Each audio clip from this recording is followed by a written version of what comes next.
ওরকম কৃষ্ণকে না আমি কিনে নিতে পারি।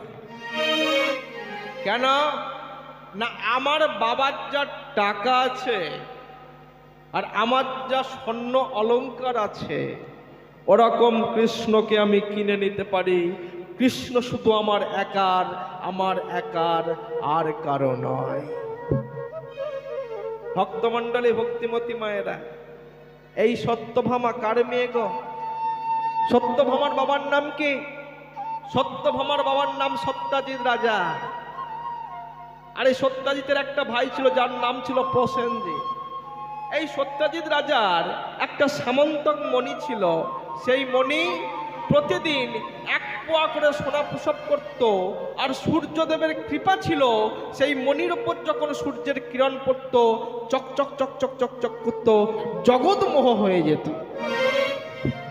জগৎ মোহিত হয়ে যেত। এখন সত্যাজিৎ রাজা সেই মণিটা গলায় পড়ে দ্বারকায় এসেছে।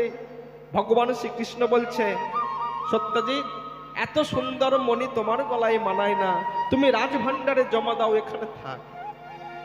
কৃষ্ণ চাইল, কিন্তু সত্যাজিৎ রাজা দিল না। কৃষ্ণ চেয়েছে যে কৃষ্ণকে দেয় না, তার মাল তো থাকবে না, একদিন না একদিন ধ্বংস হবে। তাই কি হলো, সেই মণিটা গলায় পড়ে সত্যাজিতের ভাই প্রসেনজিৎ সেই মণিটা গলায় পড়ে একদিন বনে গেল হরিণ শিকার করতে। আর যখনই বনে গেল হরিণ শিকার করতে, বাঘে তাকে ধরে খেয়ে নিল। যখনই বাঘে খেয়ে নিল, ওই জায়গায় মণিটা পড়েছিল, সেখানে ছিল বিশাল একটি গুহা। আর গুহার মধ্যে বাস করত ভয়ঙ্কর একটা জন্তু, যার নাম ছিল জাম্বুবান। জাম্বুবান কি করেছে, সেই মণিটা নিজের কাছে রেখেছে। একদিন গেল, 2 দিন গেল, 3 দিন গেল, 1 সপ্তাহ কেটে গেল। প্রসেনজিৎ তো আর বাড়ি ফিরছে না। সবাই মনে মনে চিন্তা করছে, কৃষ্ণ মণিটা চেয়েছিল, মণিটা দেয়নি, তাই কৃষ্ণ প্রসেনজিৎকে হত্যা করে সেই মণিটা চুরি করেছে। এত বড় চোর অপবাদ সবাই ভগবান শ্রীকৃষ্ণকে দিয়েছিল।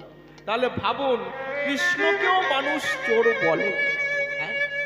ভগবান শ্রীকৃষ্ণ মনে মনে চিন্তা করলেন, তাহলে আসল সত্যটা কি আমাকে জানতে হবে, মণিটা গেল কোথায়?